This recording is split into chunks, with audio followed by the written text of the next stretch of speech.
सर्वमंगल मांगल्ये शिवे सर्वार्थ साधके शरण्ये त्र्यंबके गौरी नारायणी नमोस्तुते।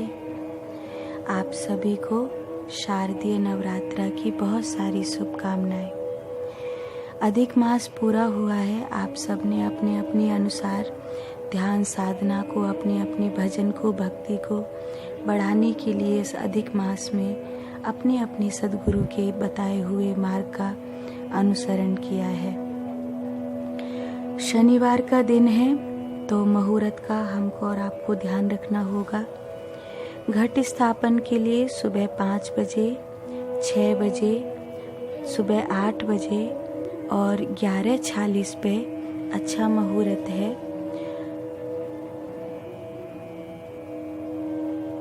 मिट्टी के सकोरे में जौ बोएंगे, कलश स्थापन करेंगे। उस कलश में मिट्टी का कलश हो तो सबसे अच्छा, नहीं तो तांबे का या पीतल का भी ले सकते हैं। उस कलश में एक चांदी का सिक्का, हल्दी की गांठ, एक सुपारी, दूर्बा और गुड़ छोटी सी कंकड़ी डालने से बहुत शुभ होता है। माता का जो स्थान बनाया जाता है वो या तो 9 हाथ का होना चाहिए, 9 बिलान का होना चाहिए या 9 अंगुल का होना चाहिए। हम माता की तस्वीर, मूर्ति या यंत्र की स्थापना करके भी माता रानी की पूजा कर सकते हैं। बेल पत्र में लाल चंदन लगाकर विशेष रूप से माता को चढ़ाया जाता है तो माता बहुत प्रसन्न होती हैं। एक दीवला में कपूर रखें और 18 लौंग रखें। जयंती मंगला काली भद्रकाली कपालिनी दुर्गा क्षमा शिवा धात्री स्वाहा स्वधा नमोस्तुते मंत्र को बोलते हुए माता के सामने जोत जलाएं। एक लाल रंग की ध्वजा में छोटी सी घंटी लटका के उसे अपने घर के मुख्य द्वार पर या माता के जहाँ पे आप स्थापना कर रहे हैं वहाँ पे लगाने से अत्यंत शुभ माना जाता है। माता के सामने 16 श्रृंगार और वस्त्र रखते हैं। बाद में उनको जब 9 दिन पूरे हो जाते हैं तो माता रानी के मंदिर में चढ़ा देते हैं। कलश के ऊपर भी एक नारियल रखते हैं, चुनरी और कलावा लपेटकर, और कलश के ऊपर आम के पत्ते भी रखते हैं तो अत्यंत शुभ होता है। कलश का जो मुख होता है उसमें भी कलावा लपेट देते हैं तो बहुत अच्छा होता है। कन्या लांगुरा जिमानी चाहिए। 45 की गिनती में अगर 9वें दिन हो तब तो बहुत शुभ है, नहीं तो 27 की, 18 की गिनती या 9 की गिनती में रखना चाहिए।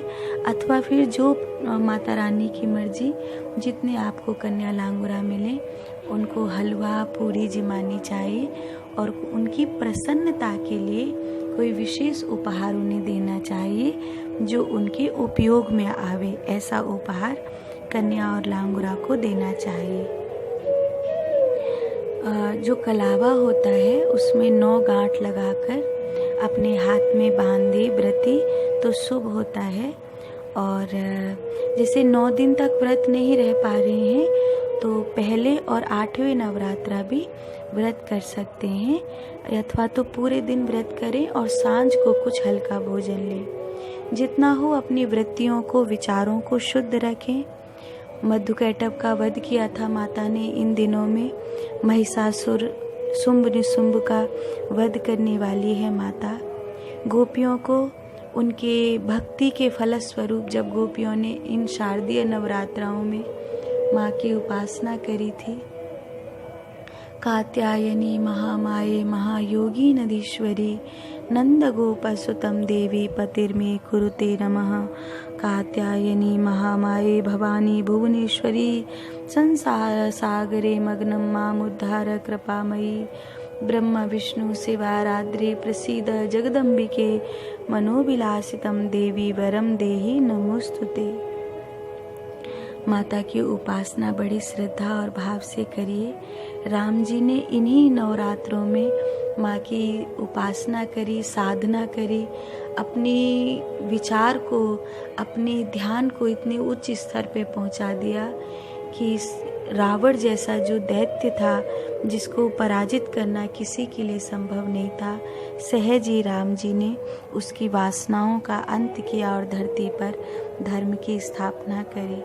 माता की आज्ञारी करते समय 9 मंत्र आप बोलते हैं। जैसे लौंग का जोड़ा लिया और घी में बोरकर मध्य की दोनों उंगली और अंगुष्ठ से पकड़ते हुए एक एक लौंग का जोड़ा छोड़ते गए और माता का एक एक मंत्र बोलते गए। मंत्र बहुत प्यारे हैं। ओम ऐं ह्रीं क्लीं शैलपुत्रे नमः।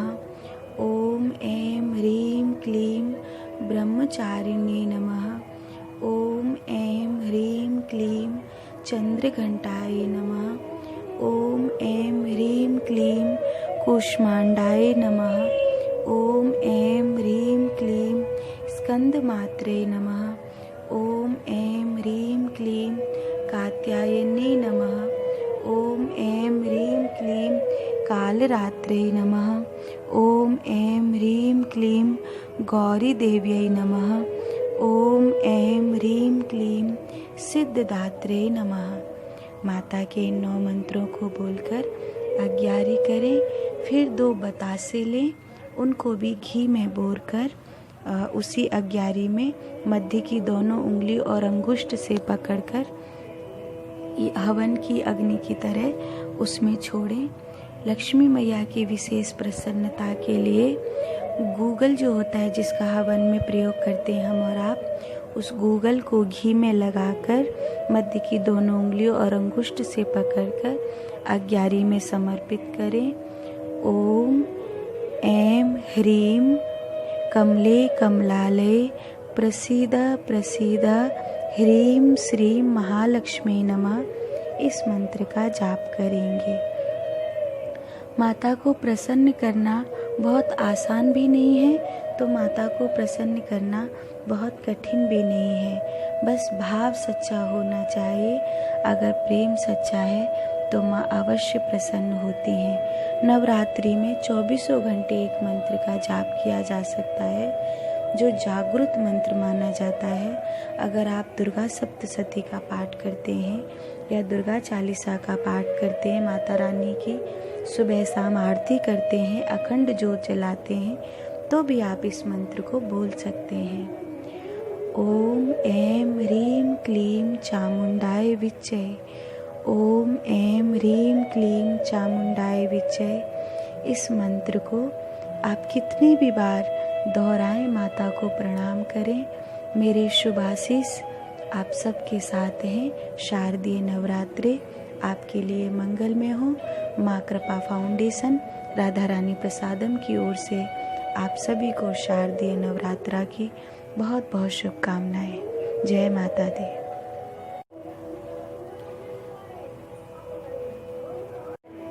या देवी सर्वभूतेषु भक्तिरूपेण संस्थिता, शक्तिरूपेण संस्थिता, मातृरूपेण संस्थिता, दयारूपेण संस्थिता, नमस्तस्यै नमस्तस्यै नमस्तस्यै नमो नमः।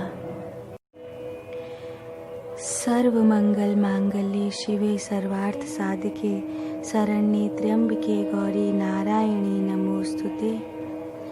आप सभी को शारदीय नवरात्रा की बहुत सारी शुभकामनाएं। अधिक मास पूरा हुआ है। आप सब ने अपने अपने अनुसार ध्यान साधना को, अपने अपने भजन को, भक्ति को बढ़ाने के लिए इस अधिक मास में अपने अपने सद्गुरु के बताए हुए मार्ग का अनुसरण किया है।